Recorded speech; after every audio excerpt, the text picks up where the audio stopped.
안녕하십니까. 3월 30일 목요일 정례 브리핑을 시작하도록 하겠습니다. 먼저 미국 의회는 3월 29일 수요일 대북 차단 및 제재 현대화 법안, 북한 테러 지원국 재지정 법안, 그리고 북한의 ICBM 개발 규탄 결의안 등 3건의 북한 관련 법안 및 결의안을 하원 외무위에서 만장일치로 통과시켰습니다. 우리 정부는 미 의회가 북핵, 북한 문제 해결에 관한 강력한 의지를 표명하고 있음을 평가합니다.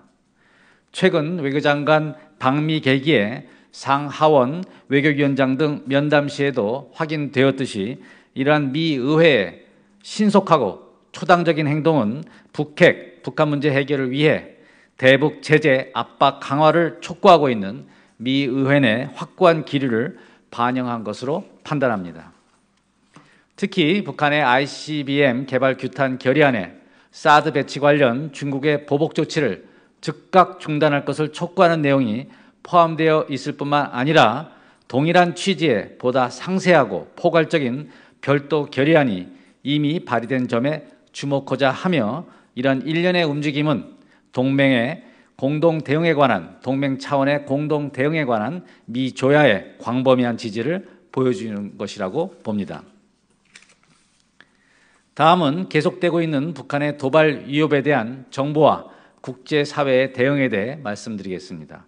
북한이 4월 중 미중 정상회담, 4월 11일 최고인민회의, 4월 15일 김일성 출생 105년, 또 4월 25일 건군절 85년 등 주요 계기일을 맞아서 핵실험 또는 ICBM 발사 등 고강도 전략 도발을 감행할 가능성이 높다는 판단 하에 정부는 확장 억제 등 굳건한 한미동맹 차원의 군사적 대비 태세 유지는 물론 도발 시에 안보리 결의와 우리는 물론 주요국 차원의 독자 제재 등을 통해서 북한 정권이 감내하기 어려운 강력한 징벌적 조치가 신속히 이루어질 수 있도록 만반의 준비를 하고 있습니다. 이러한 가운데 최근 국제사회의 대북 제재 압박 노력에 있어 의미 있는 움직임들이 있었습니다. 먼저 항공 분야의 대북 압박과 관련하여 지난해 5월 EU가 북한 소유 및 북한 출발 항공기의 EU 회원국 이착륙 및 영공 통과를 금지하였고, 지난 12월에는 한미가 고려항공을 독자 제재 대상으로 지정한 데 이어서 호주는 고려항공에 대한 기술 자문, 훈련, 금융 지원 등 제반 서비스 제공 금지를 추진 중에 있습니다.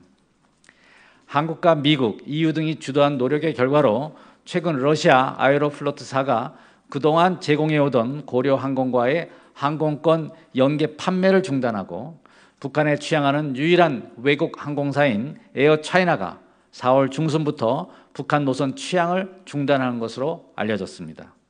지난해 태국, 쿠웨이트 등에서 고려항공 취항이 연쇄적으로 차단된 데 이어서 취해진 이러한 일련의 조치들은 고려항공이 북한의 불법 행위에 이용된다는 우려가 반영된 의미 있는 조치라고 판단됩니다.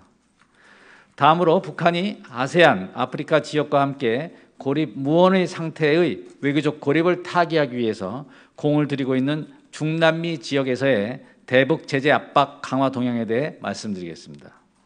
어제 에콰도르 정부는 북한에 대해 무사증 입국 정책을 철회한다고 발표하였습니다.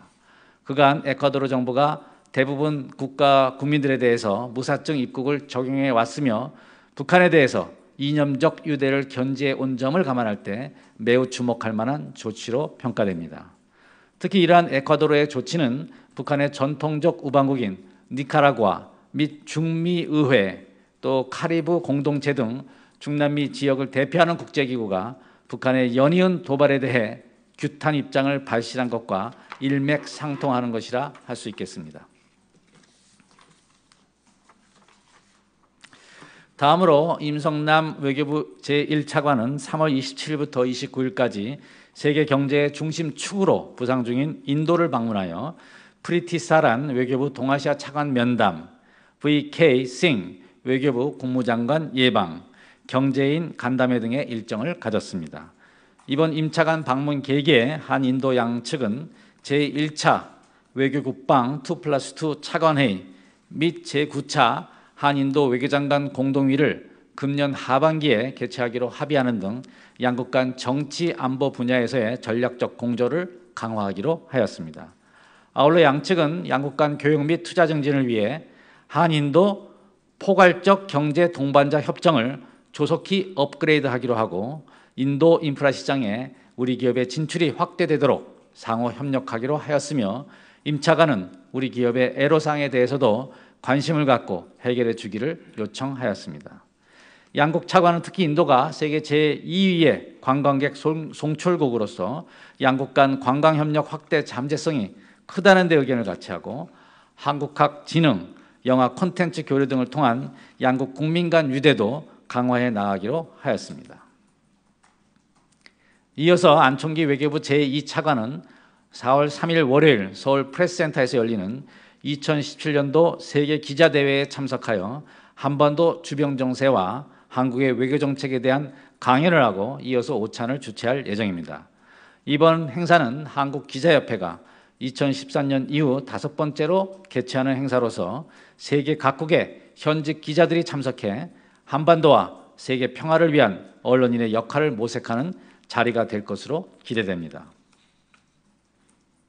마지막으로 외교부는 4월 4일부터 5일까지 서울에서 유럽 아시아 사이버 안보 회의를 개최할 예정이며 안총기 제2차관이 4월 4일 화요일 개회식에서 개회사를 할 예정입니다.